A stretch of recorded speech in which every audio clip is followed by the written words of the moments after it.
It's Harshini and welcome to the third episode of DAB, a series of tutorial videos on creating for digital art for beginners. This episode is going to be about masks. Now before I start talking about masks, I want to brief you all on the selection tool and the selection layer a bit and sort of work my way up to the alpha lock and clipping mask gradually. What's a selection? A selection allows you to work within a specific area without making any changes outside of it. The border is defined by moving dashed lines. You know, the ones that look like you have a line of ants moving on your screen.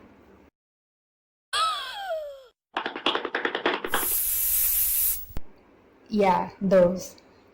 Now, there are a bunch of different ways you can select an area on your canvas.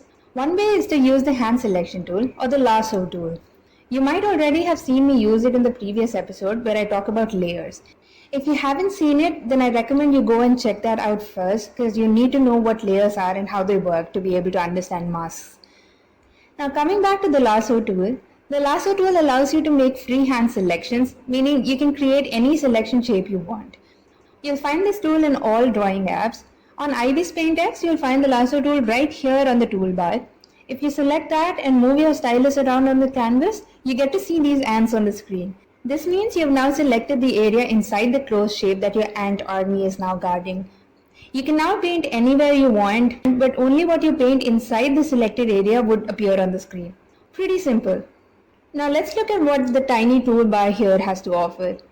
The first square icon that you see on the extreme left is the set mode for the lasso tool. This will allow you to create a new selection area, replacing the old one. The second icon in the toolbar is for the add mode. With this, you can add areas to the existing selected area like so. The third one on the toolbar is, yeah, you guessed it, it's the subtraction tool. You can remove a particular area from the previously selected area like so.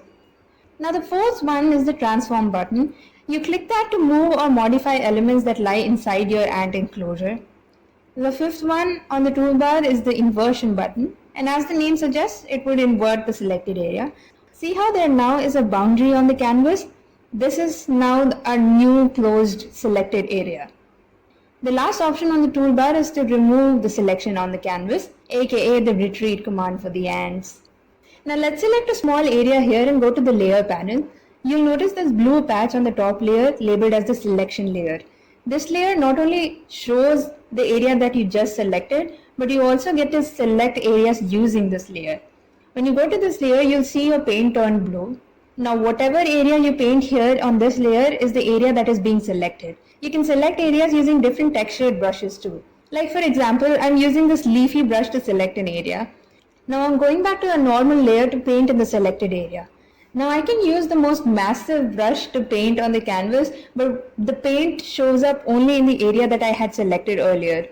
So basically, the white area in the selection layer acts as a mask, meaning it covers the area and doesn't let you paint on it. Sort of how masking tape works.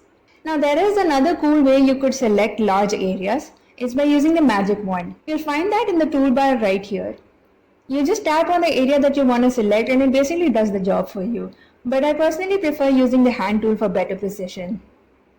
Now let's talk about the second item on the list, the alpha lock. The alpha lock works almost the same way as the selection layer. It only lets you paint in the area that you have painted already, but on the same layer. Now for example, I paint a circle on one layer and now I want to do some shading on it without painting outside the circle. Now if you've made this far into the video, you probably would easily be able to do this by using the selection tool. However, there's an easier way to do this, and of course it's by using the alpha lock because that's what we're talking about. So if I alpha lock the layer, oh by the way, you'll find the alpha lock option in the layer panel. Go to the layer that you want to lock and click on this very obvious alpha lock symbol to lock your layer. So once I lock my layer, I can only paint in the area that I already painted in before I locked my layer. It's a great tool and it saves a lot of your time. However, artists prefer clipping mask more over alpha lock, and there is a pretty good reason for that. It's because the alpha lock is destructive in nature.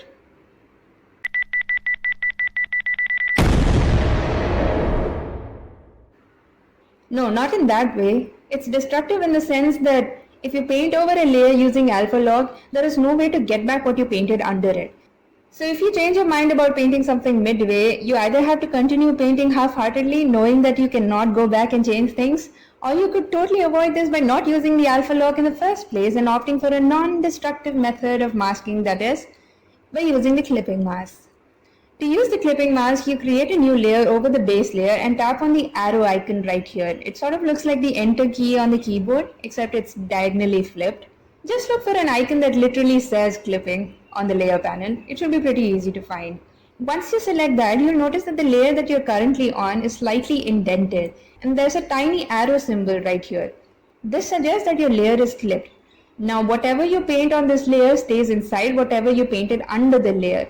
The layer below the clipped layer is sort of now the mask. The whites acting like the areas that you covered with the masking tape. Now you can clip any number of layers above this layer and everything will stay inside this circle. Now midway, if you decide that something that you just drew isn't working too well, you can easily delete that layer and start over without losing the rest of the painting, that is. So yeah, clipping masks are pretty darn handy if you know how to use them well. There is another type of layer that I didn't really talk about earlier, and it's the layer mask. There isn't much to it, but I'll give you a brief introduction to what it is because that's what the whole video is about. Basically, if you turn a layer into a layer mask, you can hide portions of what you painted under the layer by painting on the layer mask.